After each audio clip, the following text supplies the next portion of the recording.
on my hatch right now. I'm out here working on it. I just got here, but it's crazy. This thing was supposed to, I was supposed to just put some pistons in it. Earlier in the year I had bought some and they kind of sat around for a while, and I was like, screw this, let me put them in already. But I was having some transmission problems and stuff, so I figured I'll just take the tranny out and stuff like that and then put the pistons in. But one thing turned into another. I'm sure y'all know how it is.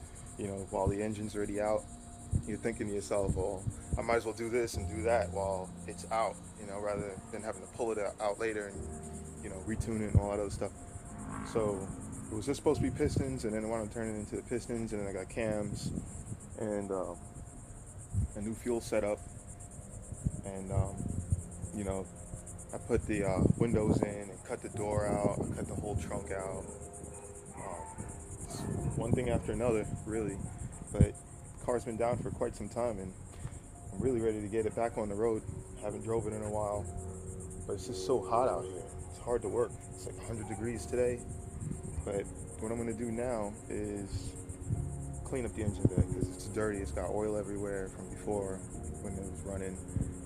I had a really bad cam seal leak, and that gets on the cams and it sprays around and gets on everything. So I want to clean everything up before I put the motor back in, which I'll have another video for you guys on what's going on with that and how it's looking right now.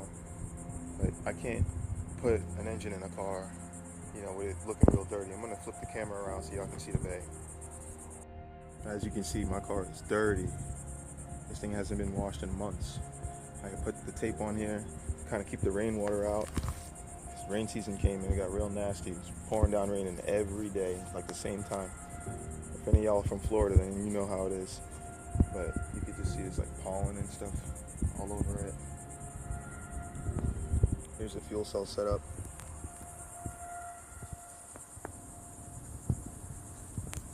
I still have to close that up.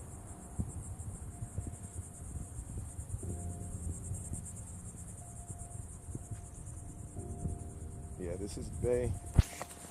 Let me flip my hood. Let's push the hood back.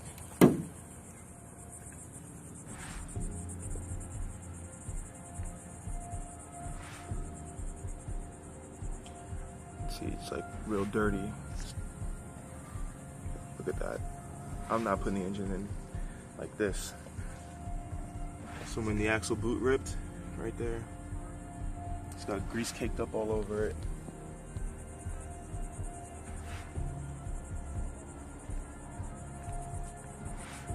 Also too, before I get the car running, I want to do a Lexan window, front windshield, and also hatch glass in the back. Take some weight off of it. This shit's all heavy. And the car, as light as I need to go with it, I'm gonna do it. I hope the hood don't fall down because it's kind of just sitting up there. But I plan on putting a cage in it because I cut so much of the car out that it's really not safe to be out there on the road. But I'm gonna put a cage in it to bring back some of the safety. But I'm just gonna probably trailer the car out and to the track and stuff. And if there's some street events, I might bring it out for that. But I won't be driving this car, going A to B, stoplights and stuff like that. It's too dangerous for that. But this is what's going on with it. If you guys like the video, subscribe, hit the like button. It means a lot, especially because you guys are following my journey and what I'm doing with the car and stuff like that. It gives me motivation to keep posting stuff and to keep working on the car because I like to race, but also too, I know there's a lot of you guys that this could inspire you to keep going with your B series and make your car a race car or whatever. But I came a long way with this car. Picked the thing up when it was going stock down from Fort Lauderdale. Had to make a couple of trips up there to get it because they were having problems with the title. The car was never registered, so I had to go back a couple of times. Paid them extra money, so I wanted the hatch. I was like, this is in good shape. It's a little bit more beat up now, but back then it was excellent and it's bone stock, so that's what I liked about it. But I did all the work myself. I had a couple of friends help me out, throughout the way, but everything was done in the driveway.